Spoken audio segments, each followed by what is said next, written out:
everyone, and welcome back to Progressively Incorrect. My name is Dr. Zach Groeschel. Super excited today to be bringing you an episode all about Research Ed Chile and the Chilean education system in general. My guest today is Rodrigo Lopez. Rodrigo, how are you doing? I'm doing great, Zach. Really excited about Research It and actually about having you with us this year. So, really excited about that. I am too.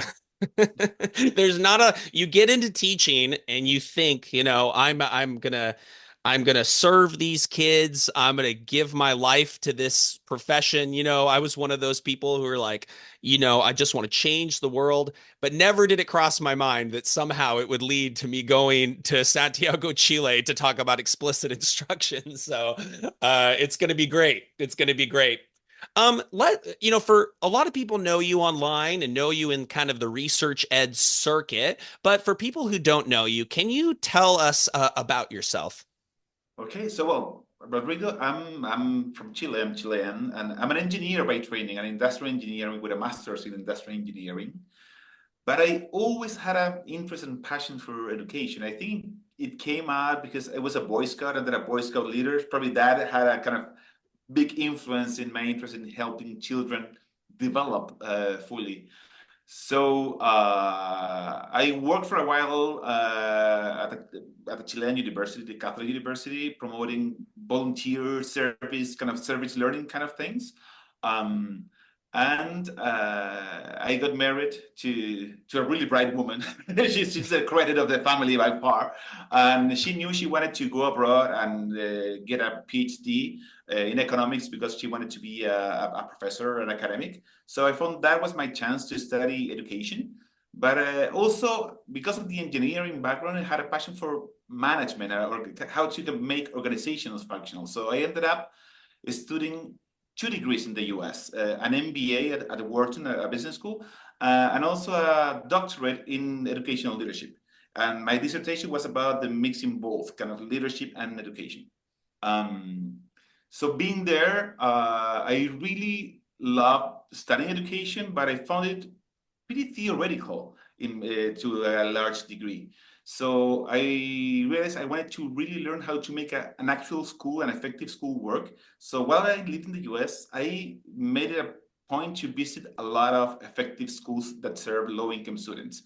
I was based in Philadelphia, so in Philadelphia, but I also went to New York, different cities. I went to and common schools, KIPP schools, mastery schools in Philly, Achievement First, and I met a lot of really bright, interesting people like Doug Lemov, Paul Bambrick Santoyo, and more, Norman Atkins. And that's where I realized that how the lessons of how to do the job well were really in these kinds of organizations. So I split my time between the academia and going into schools. Um, so that was happening when this nonprofit in Chile was being created called Aptus. And I was in touch with them to try to anything interesting I found, I will send to their way and vice versa. So when I finished my doctoral studies, had a job offer in the US to work at BCG, a consulting firm. But from this nonprofit, they convinced me to come back to Chile. And essentially, the project was this: find a really, really low performing school and figure out how to turn it around so we can learn how to improve schools and replicate that experience. And I found that so fascinating, going from real theory to really kind of on the ground, that was my first job at Aptus. And I spent doing that for almost 2.5 years. And and this was 2014, they asked me to become the CEO of Aptus, and that's what I've been doing since. Wow. Well, excellent. And I think that what you just described shows that our passions sort of align in a lot of ways, right? I mean, you we work in schools that are often very tough to work in, but also thinking about the student's perspective, they're really challenging to learn in. And that's the school that's closest to you, and that's what your parents happen to, they trust the system and they think this is probably going to be fine, and it ends up being a disaster. So how do we center the voices of the innovators who know and have experience in turning these places around is like so important. We will talk about that towards the end of the podcast. So let's keep that in mind, everyone. But before we go there, let's talk about the Chilean educational context. A lot of people come to this show and they've learned about the UK system and they've learned about the Australian system. Maybe in the United States, the only thing people know about Chile is that it's very skinny. It's a very thin Exactly. we don't really get to talk about kind of a policy or education. Can you kind of take us through kind of what it's like, the Chilean educational system? Perfect. I can give you a brief summary of things that are particularly different or interesting. Because I live in the US, I know a bit about the American system. Also, I've been learning about the British system, so I can do some comparisons. Um, I would say the first thing that is kind of atypical. Well, Chile is a small country. We have 20 million inhabitants, maybe 3.5 million students overall in the educational system. It's a one nation. We don't have different states, so we have kind of national policies in education.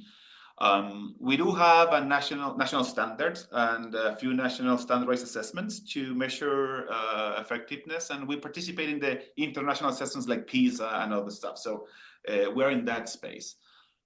What is interesting and different about Chile in terms of policy, first is that we have, I think, one of the few systems that has a full voucher system or semi-voucher, which means that parents can essentially choose any school they want, regardless of geography. It's not that they're bounded by a district. And in terms of participation, we have, like in the US, three major systems: regular public schools, we have what you would call the equivalent of charter schools, and then elite tuition paid private schools. Um, but in Chile, the charter system is pretty big because we've been having the choice system for a long time, since the 80s. So nowadays, 35% of students attend regular private schools, about 55% attend charter schools, and the remainder attend these tuition paid private schools, which makes a kind of a unique landscape in that sense. In terms of performance, I would say that compared to the developed world, OECD, we are close to the bottom. But compared to, for example, Latin America, Chile usually ranks first or second within the context of Latin America, sometimes competing with Uruguay. So in our context, it's a system that has better results than the most. But like in many systems, we have a lot of these typical issues. So inequity of results, so social economical status of students has a really high impact in results. We have questions about kind of how effective teaching really is and how well-known evidence of how kids learn and what is effective teaching works. It's broad in the system.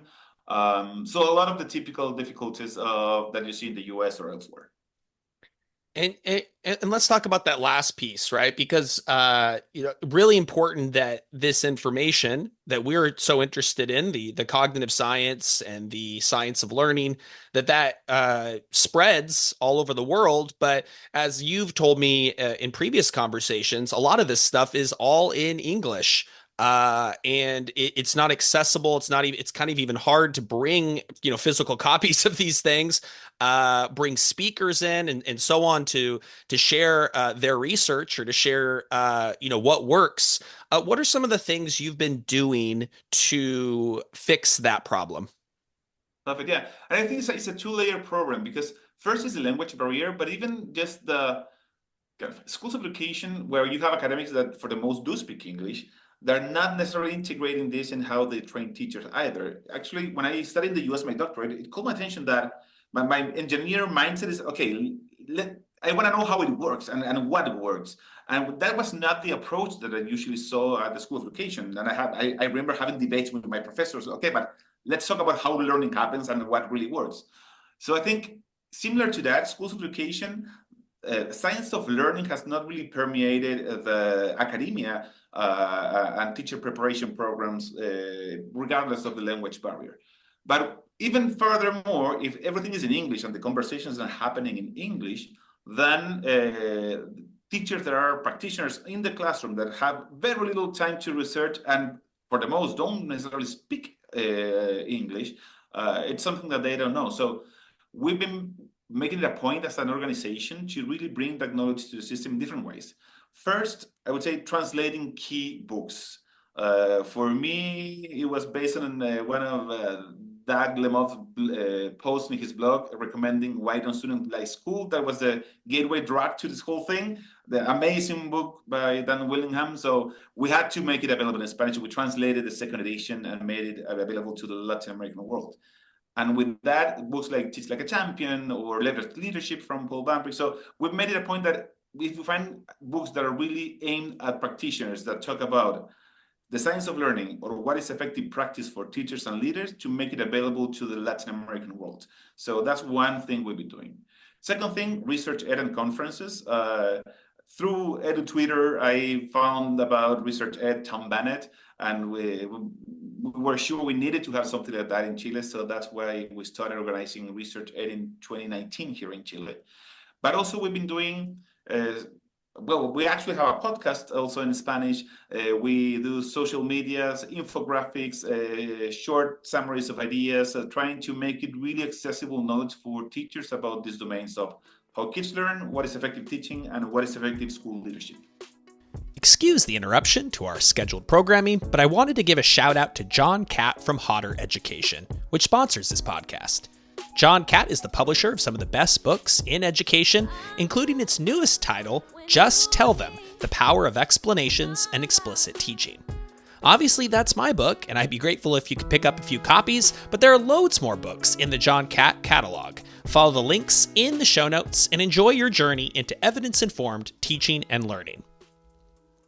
There's another thing you mentioned I kind of wanted to dig into, and that's that, the percentages you shared might be of charter schools versus public schools and private schools. That might be pretty surprising to some people, for especially like I live in the state of Washington, and there's only a handful of charter schools at all, and those are really fighting against a lot of pushback to expand, and oftentimes they fail. And truthfully, the charter schools that are here are often not the ones that we all picture. We picture the KIPP schools and the Uncommon schools, and these are often alternative programs that emphasize projects and things like that. They don't even fall into the kind of academic rigor world at all. So what are your thoughts? I'm curious, as you navigate kind of a more diverse educational model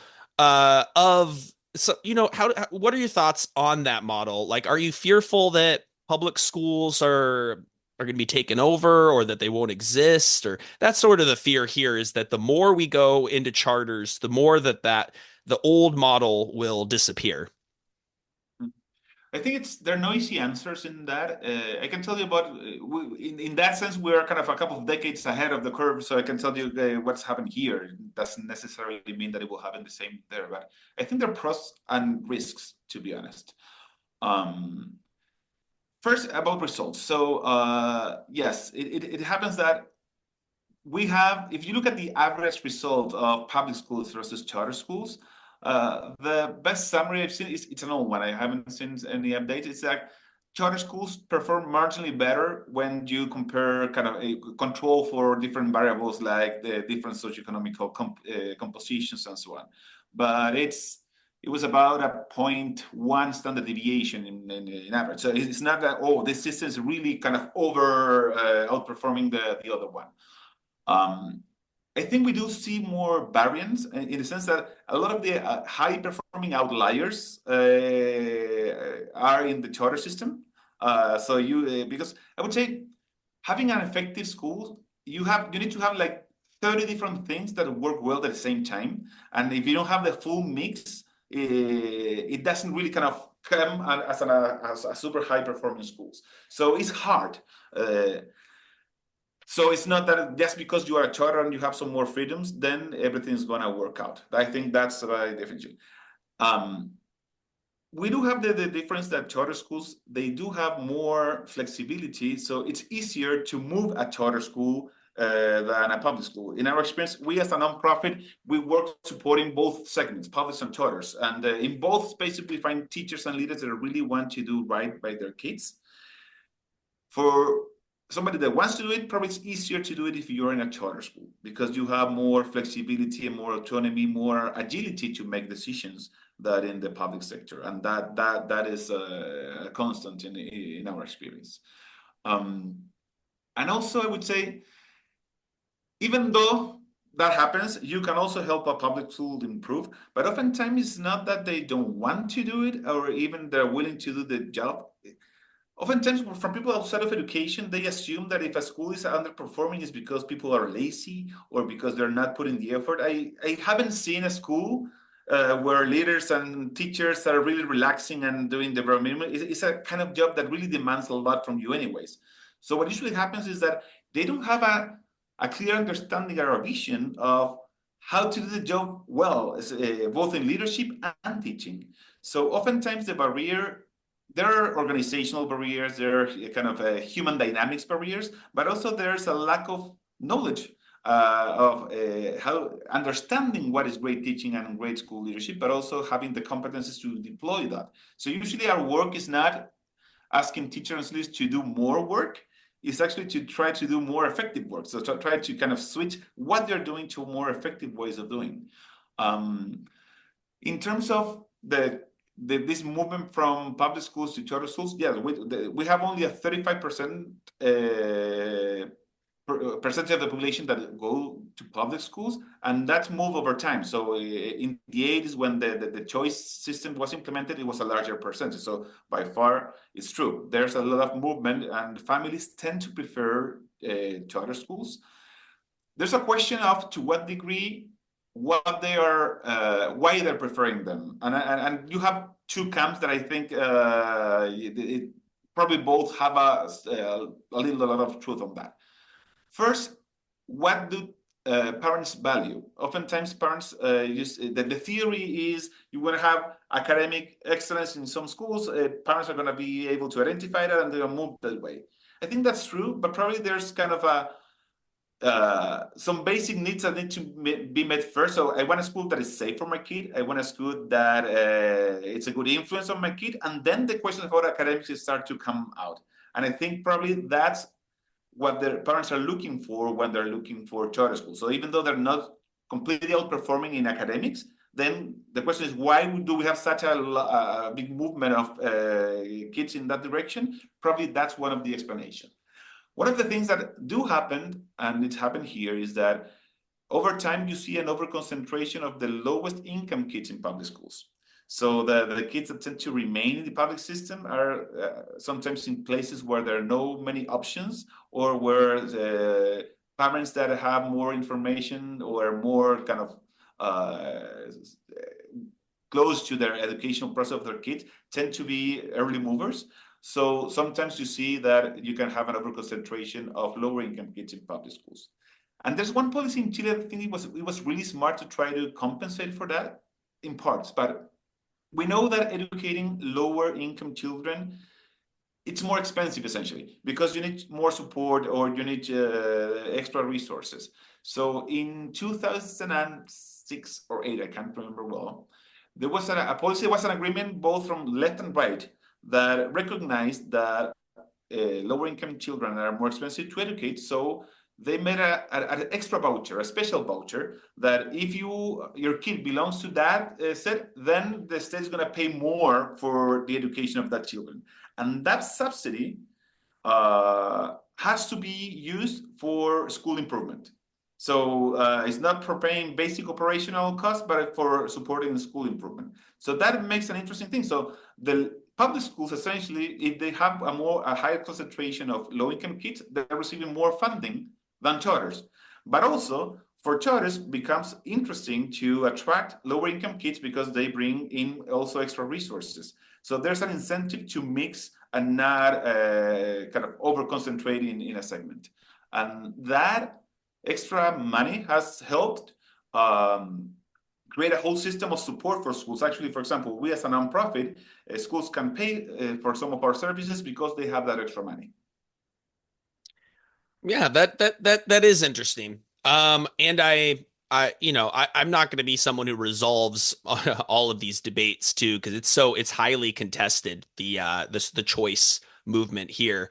But I always just think, look, if there are innovations that are created outside of the public system because there's a little bit more freedom, that those innovations can then be uh used in the public school system, and we all benefit. Almost like if you created like a laboratory school and you were like, we're going to test this idea out and see if it works, and then we can learn from it. And we've seen that, like the most famous I think is Michaela, which we'll talk about we'll talk about with regards to Catherine's visit to Research Ed Chile in a moment. But we've learned about some of these big high top schools, and you go, well, at the very least, we know that they're not harming students' learning. They're and at the most, we can all admit, even if it's not your perspective, that a certain form of teaching that is rigorous and traditional has been very, very successful. And here we go. We have a proof of the product. That's at least my perspective on that. No, I agree. And I think in Chile also we have a different perspective from the US, for example, in terms of the separation of state and church. Because in the US, it means that the state won't fund any confessional school. Here is the opposite. The state will fund any confessional school as long as it complies with educational requirements. So part of the theory, implicit, I would say, is that if you want a school that's effective, you need kind of internal alignment in different ways. So if everybody's their own thing and just have intentions in the field of school, it's really hard to have a coherent school that, because it's really, again, you need these 30 things that work together organically. So if you have people that have some basic alignment, it's much easier to do. So it's not just, I think Chile is not just because in the US, I know that the history of charters is this laboratory to amplify. Here in Chile, is more. It's all right that nonprofit. I forgot to mention you have to be a nonprofit to run a school. So it's all right if private individuals or organizations want to help in the educational system. It's even the right to do it as long as they comply with the same requirements that a public school has to do in terms of quality or or teaching. So it's an interesting space to learn about the choice movement. Love it. And I'm excited to learn more when I go to Research Ed Chile on Yes. October. Do you have off the top of your head what date? October what? Yeah, 2020? October 5th. It's Saturday, October 5th. It's similar to all the research. That's on a Saturday in a school, so teachers and school leaders can go. Um, we're expecting, well, we hope. Last year we had almost 1,000 people participating, so probably we're expecting something in that ballpark. I love it. And for listeners who have never been to a Research Ed conference, or for those who had, we can learn a lot about this big event. I recently presented at Research Ed Greenwich. There's a couple more coming up in Delaware and in Denver in the United States. But this is a UK. It started in the UK as kind of a passion project of Tom Bennett, who has done some great, amazing things with behavior over there, written some great books too. And it's now spread. So tell me, like, how did you get in? You kind of mentioned it before, how you got into Research Ed, but how does this event look and feel like? What can we come to expect out of this event? Perfect. Yeah, so I originally learned about the research through Twitter, and I was visiting some schools in New York and realized that Research Ed conference was going to happen in Philadelphia. So I said, okay, I'll just go visit. Love the space because again, it really brings some of the questions that okay, we should have more science and evidence and understanding how people learn if you want to decide how to teach, and this kind of that's where I met a lot of people that were exactly on that page. So I had some coffee with Tom during a break, and so we need to do this in Chile. At the beginning was okay, who are you? And but after annoying him enough, and probably a pub later with the beers that helps move the way. Um, Tom was really kind of willing to help, and we organized this first version ever in Spanish, which in 2019. Um, so here, because Chile, we don't have really, we're trying to build in the ecosystem of people that talk and know about the science of learning and putting practice into schools. So we lean a lot on international guests to jumpstart the conversation. And because most of them don't speak English, actually, this is a research ed conference that has simultaneous translation, at least for the keynotes. So that's something that's different. And that's why we have more keynotes than in the usual research ed. So we have 4 or 5 keynotes. So essentially it's one keynote, then a workshop with 4 or 5 sessions in parallel. One keynote, and we intercalate that so we can really leverage the most of our international guests. Another challenge in Chile is that we're so far away from everybody, essentially, that it's actually expensive to bring people in. So we really want to have leverage our international guests so everybody can listen to them. So this year, we're in a school, and so for example, the plenary is in a gym, so we can feed 1,000 people in there. That's where the keynotes happen. And we're going to be discussing different things with you about explicit instruction. We're going to have Marcy Stein that's going to be talking about direct instruction and her experience with project follow through. By the way, thank you. I learned about Marcy because of your podcast, so we're in debt with you. Carl Hendricks is coming from the UK too. Robert Plumdicio from the US. And yourself. And also, we're going to have a few presentations over video. So we're going to have Daniel Willingham, Nidhi Saktiva from Canada, and James Lang, the author of Small Teaching. So we have a pretty robust international speakers and probably about 20 or something national speakers. Excellent. And you know the first question, I'm not clear on this either, is so you say simultaneous translation. What does that mean? Like actually like Yeah, so essentially we asked the speakers, and we're pretty annoying about that, to send us their slides really ahead in time, because we translate the slides to Spanish, which is a challenge when you're speaking, not being able to reference back and understand what you have on your slides. So and we have these typical people from like international events that they're going to be listening to you and translating in real time, and people have their headphones and going to be listening to you translating in Spanish. People that do speak English don't use it, but a high proportion of our guests actually need that to really understand the presentations. So it's an extra challenge, but we've seen it works, and people in Chile are really appreciative of being able to be exposed to ideas from abroad. So it's not, we don't, I think sometimes people are afraid that, okay, I'm going to be from outside and from a kind of Northern Hemisphere country, and people are going to discount because I'm not local. No, I think that there's a lot of hunger and interest of learning from people from abroad. excellent. I'm picturing though that I say this really good joke that I have told over and over again, and there's this brief pause, and then everybody laughs. That's what I'm picturing a little bit.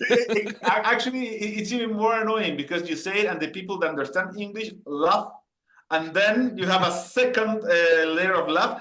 That if the translator got that it was a joke and translated it right, because sometimes they don't do it. So there's some awkwardness in those things. Oh, that's great. That's great. No, it's gonna be fantastic. I mean, you mentioned the speakers that you all mentioned. We all know each other, but we also share a lot of the same common language and are sort of the same I think appreciation of, for example, cognitive load and science-based evidence-based practices. Is this now an emphasis for your organization? Is talking about how to teach more explicitly, how to give a really great, efficient, teacher-led lesson? Yes, I would say it was always our emphasis because we were very early influenced by WMO and common schools. And even though the conversation of the science of learning wasn't there, all the practices are pretty congruent, because if you want to get results, you have to be doing something right, and they have amazing results in learning. So I would say as an organization, we started by learning and training teachers about practice. So teach like a champion kind of stuff, and rigorous teaching. The thing that we were lacking is to really train teachers explicitly on why those things work. And that we found was really, really important because what sometimes happened is that teachers they will believe us about the techniques and that they make sense, but they will transform the techniques in ends as themselves rather than understanding why now this technique is relevant to accomplishing this in the thinking process of my students. And sometimes I will go and observe a classroom, and the leader will be proud because he could count 10 techniques in one lesson. And it was like, but that was not the right move at that time to accomplishing what was relevant. So we needed some language to help people understand the why behind the how. And I think that's where the science of learning has really helped us because based on some key basic principles, then you can say, and that's why this technique helps promote thinking, but not any kind of thinking. And that starts building a more flexible user of practice that is a more sophisticated because they understand what they're trying to accomplish, so they are better skilled to deploy the right technique at the right time. And I think it's the same for school leaders in their role of leading effective teaching at a school level.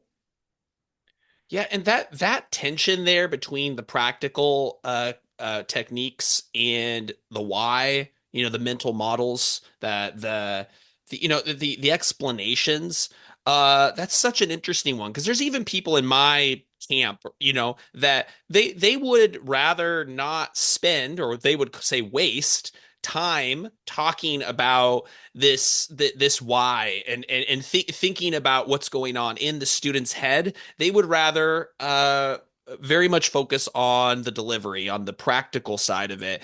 And for me, that doesn't make sense. For me, that's just not sufficient. I think what you end up doing is you could get a school that gets off the ground quickly, and some of the teachers will make the right inferences and figure it out on their own why these techniques need to be used and at what times.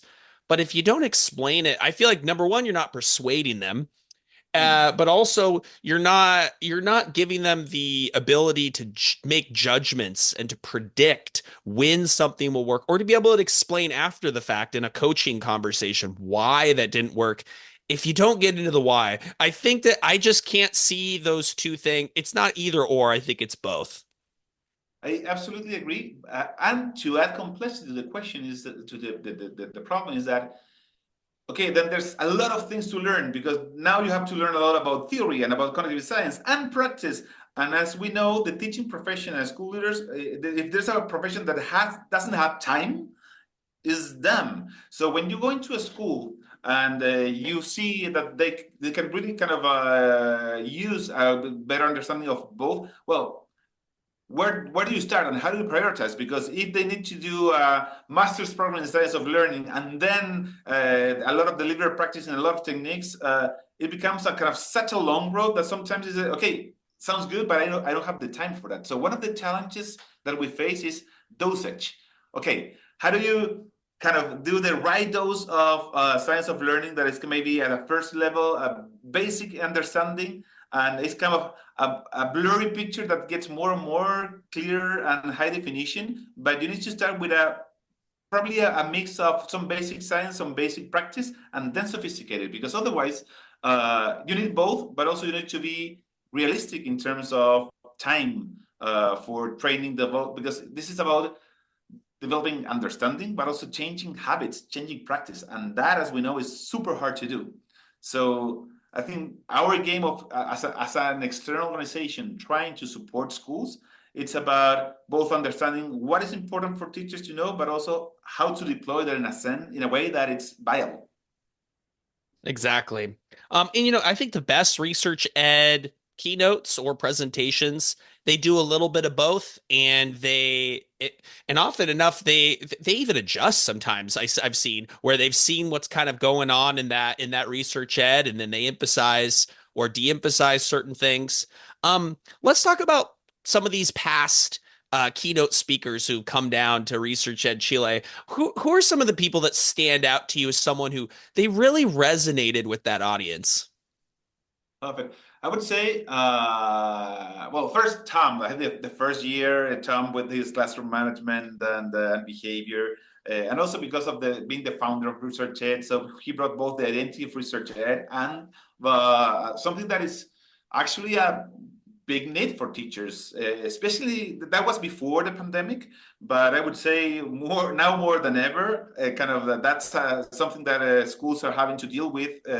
Behavior after a pandemic is more chaotic. So Tom, I think that was definitely. We have Doug Lemov.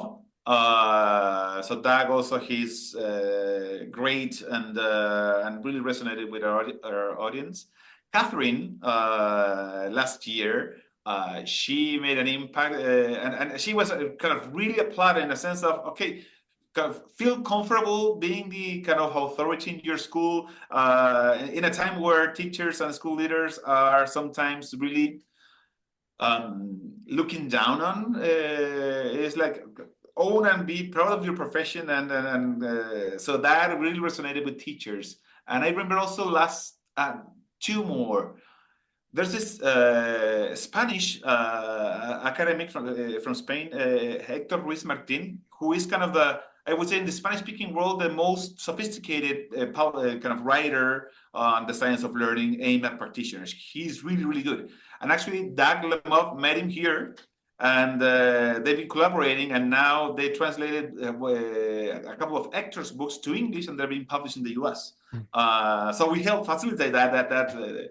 And also, Hector organized Research Ed in Barcelona. So this is how it keeps growing. And the other one I remember that really made a dent is Puja, because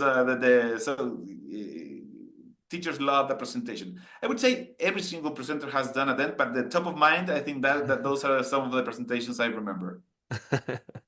Um, that's great. And and I've seen some of the videos that are online. I encourage people to check it out. I'll try to dig some up and put them in the show notes.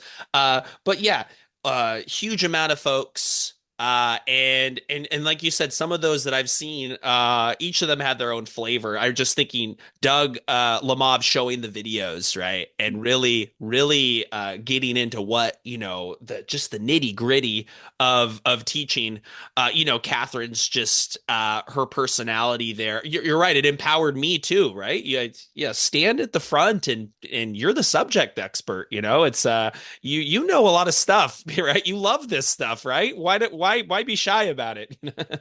um, that's excellent. I hope that my presentation goes well. I'll be talking about explicit instruction, kind of the generic or the general strategies that can be applied to any classroom. And Marcy's going to kind of, I think, tie that in with the history and the impact of Engelman's DI. I think it's going to be awesome. Um, let's um let's move to the next question. This question is all about the importance of common mental models for effective teaching and school improvement. And you brought this item to me. Tell me, what do you mean by that? The importance of common mental models for effective teaching and school improvement.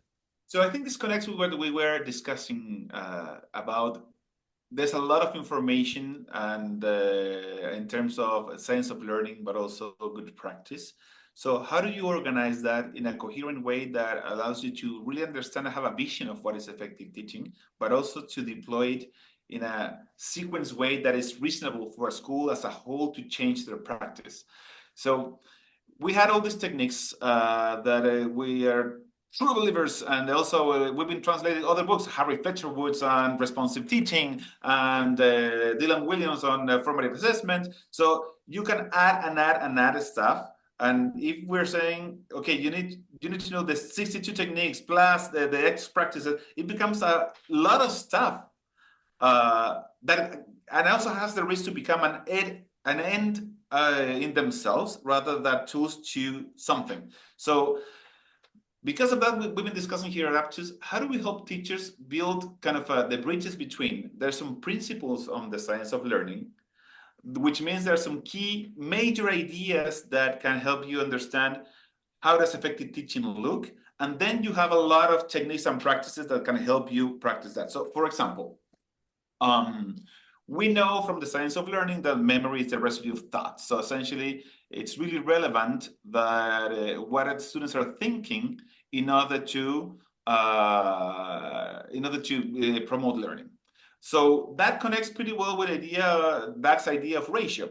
And you have ratio of participation and ratio of thinking, which ratio of participation is how many students and what percentage of lessons they were thinking, but also ratio of thinking is essentially the quality of the thinking. And then with that idea, an overarching idea of maximize the thinking, you can have ideas like means of participation, like everybody writes or turn and talk, because those are tools that help you maximize the thinking in the room. So we wanted to help schools not having as an end out of itself to promote turn and talks, but to understand that what they're doing is really maximizing thinking, and that is because of the science of learning. And then you have this menu of alternatives to maximize thinking. So we try to think, and well, that's the first idea. Second, if you don't have as a school a common understanding on what is effective teaching, then all the initiatives regarding professional development or observation can go in all directions. And usually what happens here in Chile, I don't know if it's the same in the US, is that the leaders bought the latest training for X organization, and for a year now, everything is that. Instead of having, okay, this is our understanding as a school of what is great teaching, and we're going to do a kind of a pathway, a road of development. So we make sure that all of our teachers share that understanding of what is a good lesson. So anytime we have new teachers, we'll bring them up to this core knowledge as a school, and we have an intentional pathway of development. But usually that's not what happens in Chile.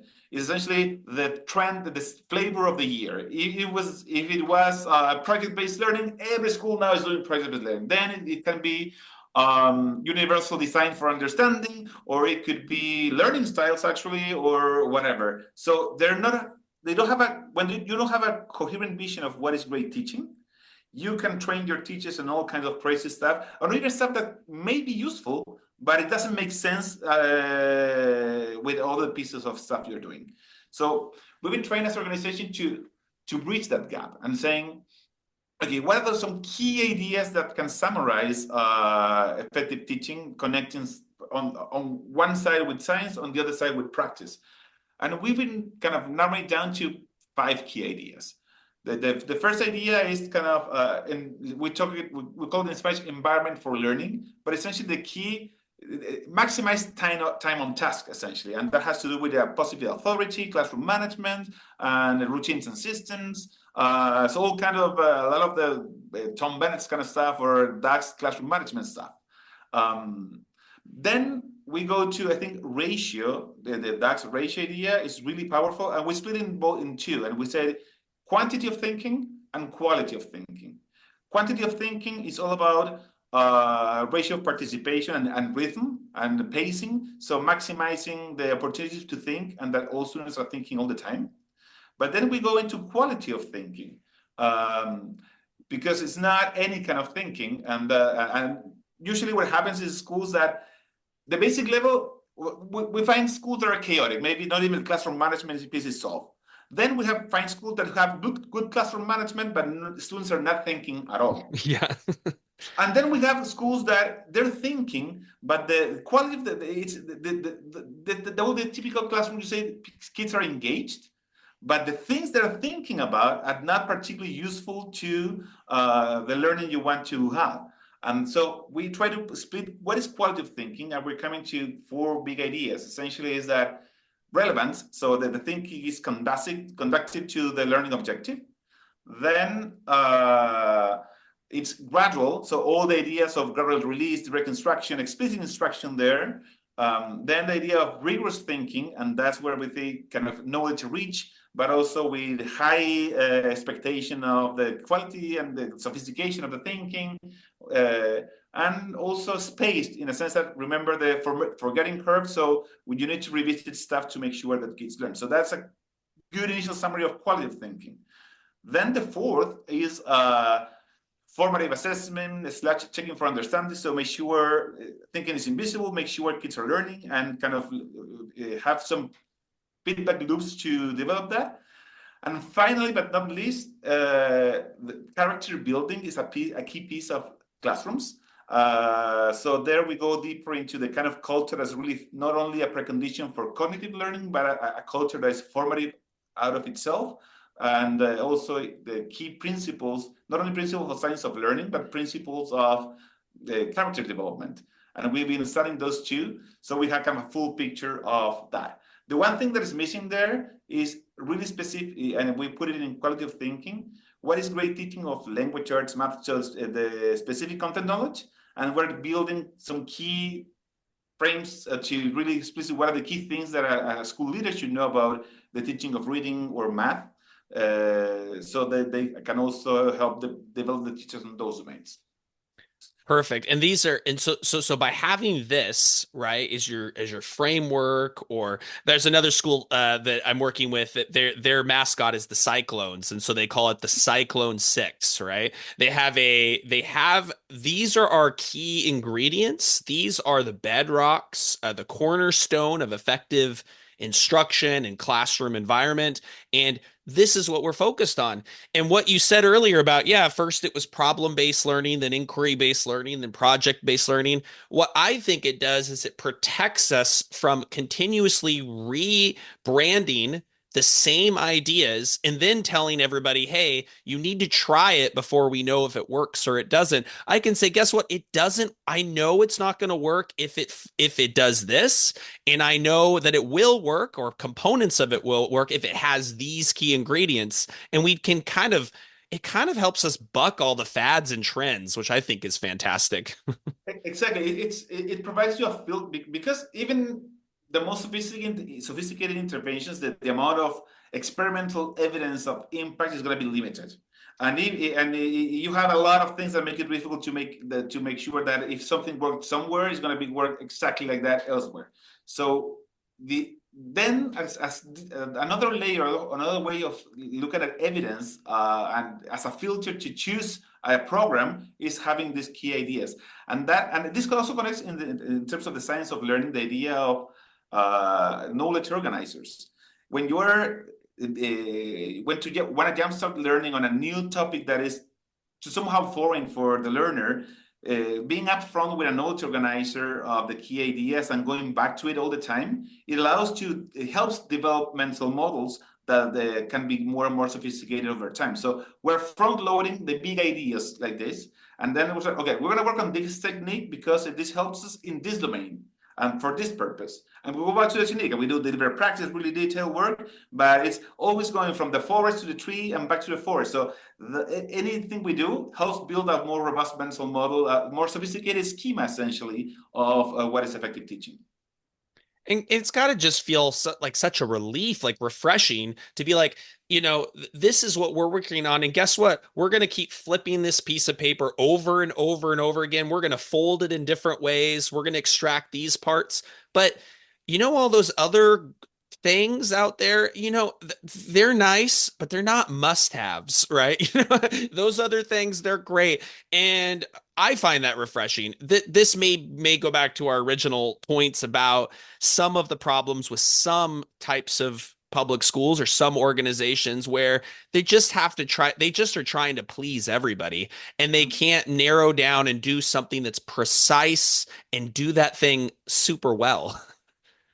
Yeah, and again, having this can help you even if you want to bring something new that sounds interesting. First, filter if it's not crazy, but then the way you deploy it that makes sense. For example, if you want to work on collaborative learning, you want to do group work for some reason. It may in part because it has a formative component. You have kids collaborate, and that is great.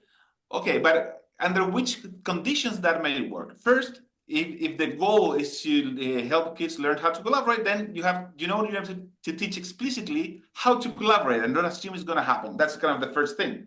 But also, because you have a sense of the quality of thinking and the quantity of thinking is relevant, you're going to design collaborative tasks that maximize thinking on all students, but also that the quality of the thinking is right. So it gives you some kind of border conditions to any new methodology you want to bring in to make it potentially more effective.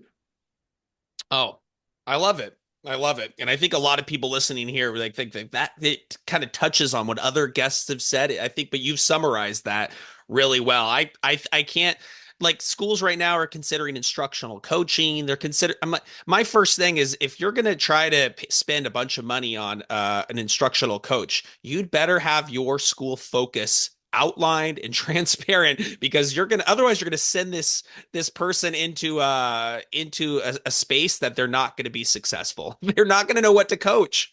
So I love that. Let's go to your last item. I think this one this really hits to your experience here, and we've had other people on the podcast who are such great sort of school improvers, and you fit into that space.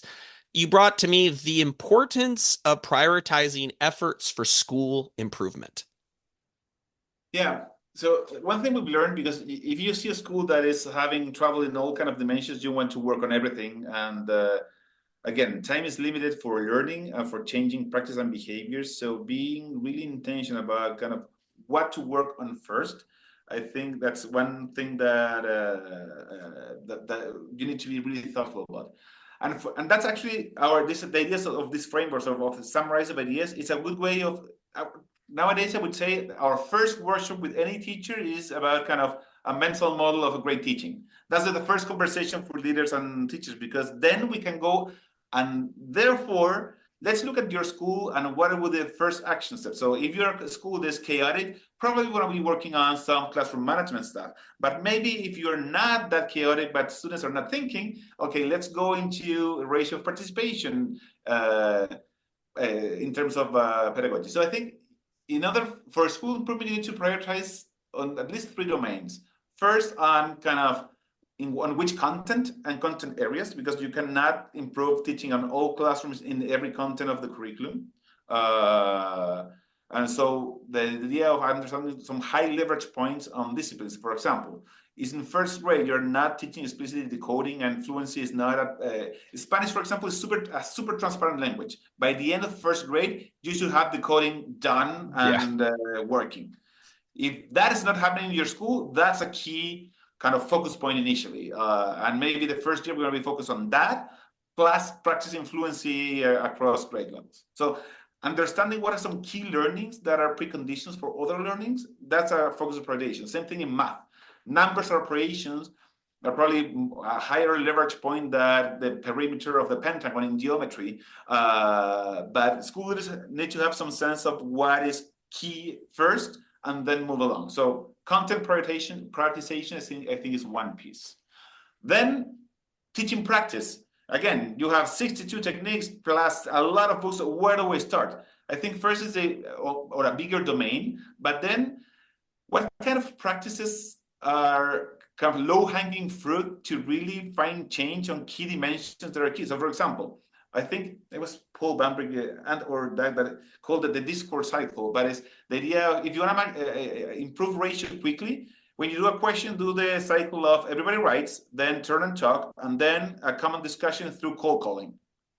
That can be learned quickly, and if you teach it, being really explicit that the goal here is not to do this for every single question you do, but essentially the goal is to help you quickly maximize ratio of thinking. That's something that can change quickly in a classroom, and you can maximize ratio.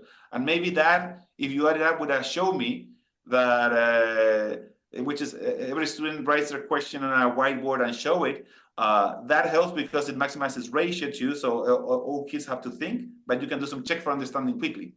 So maybe that combination is a good initial point for moving things along. So when we discuss about prioritizing effective practice, the idea is to combine things that have effect and are some quick early wins, and then make it more and more sophisticated. And for leaders, then also they have to change how they do their practice. How do you decide what to train teachers on? How do they provide feedback to teachers?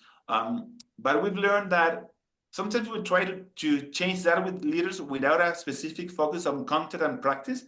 and we see that it doesn't really work. So probably the conversation with the school is, let's choose some content areas we want to improve. Let's choose some didactics or pedagogical practice that we want to move. And then let's see how leadership work has to change so they can mobilize that. So at the same time, they're moving something that is relevant, but they're learning about how to do their job differently for any further improvement they want to do in the future.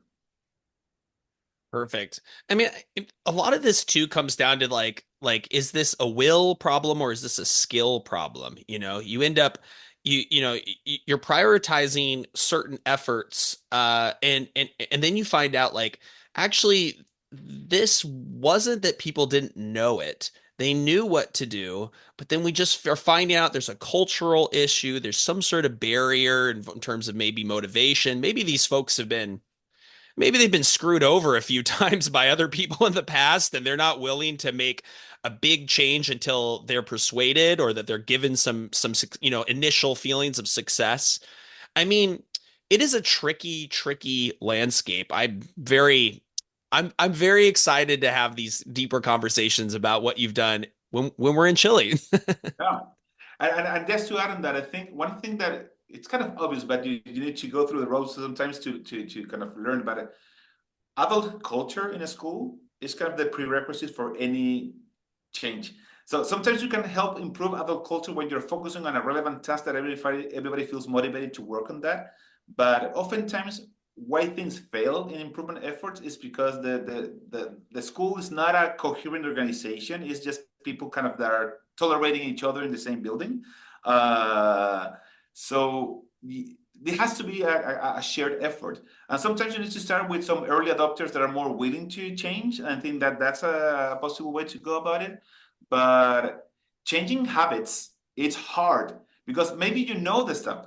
I know I should go to the gym 5 or 4 times a week if you want to stay fit. I know it. But the willpower that it requires to do it, if it's all on me, it's different that if in a school that we're all doing it together and we kind of share our efforts together and convince each other. So if it is only on individuals' willpower, it's really hard to change versus if you are doing as a team. So that's another key piece to make sure that change happens. And I think, I mean, I have an example too, because I always end up doing the doom and gloom thing. Ah, it's so hard. But this stuff is possible that we're talking about.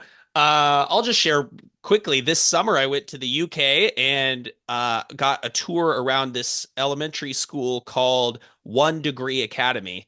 And the school uses Step Lab for coaching, and but the 1 degree piece means every student can improve just one little step, one little degree at a time. That was the whole ethos of the school.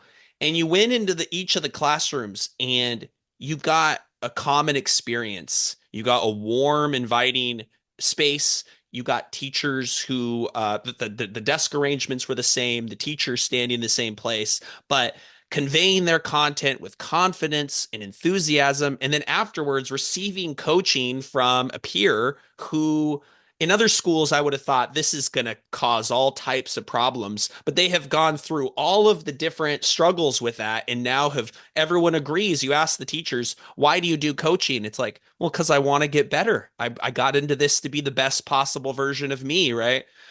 It is possible, but goodness gracious, is it one of the hardest things we do? I agree. And to add a next layer of the difficulty is that it has to be cost effective. Thinking about our role supporting schools, because probably, yeah, if you go all in and you're supporting school leaders every single week, but that's super expensive, especially for a developing economy like ours. We also need to think about cost efficiency. So, and that's why the prioritization piece is relevant. I didn't mention, but as a nonprofit, we don't do only training, we do kind of coaching and consulting, but also we write curriculum, assessments, and we try to provide all the ecosystem so that effective teaching can happen. And for example, for our curriculum, we're now thinking about usability and UX because it's how do we find cost-effective ways for teachers to receive the material and understand how to use it well in a way that is affordable for a low-income school in Chile. So that's the other piece that we're trying to think about on top of everything else is how do we affect that change also in a way that is really affordable. So difficult but fascinating in trying to go about it. And I think you and I probably agree. A lot of the best interventions are actually pretty cheap. It's the ones that are the flashy items out there that are, if you to change like behavior at a school, it's free to tell everyone to put their cell phones away. It's free. It's free to make sure that every teacher is in the hallways during transitions.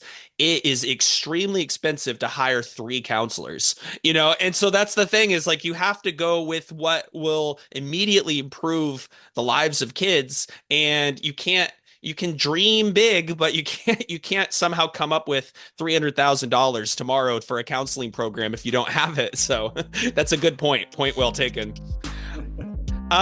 We are at the end of our discussion.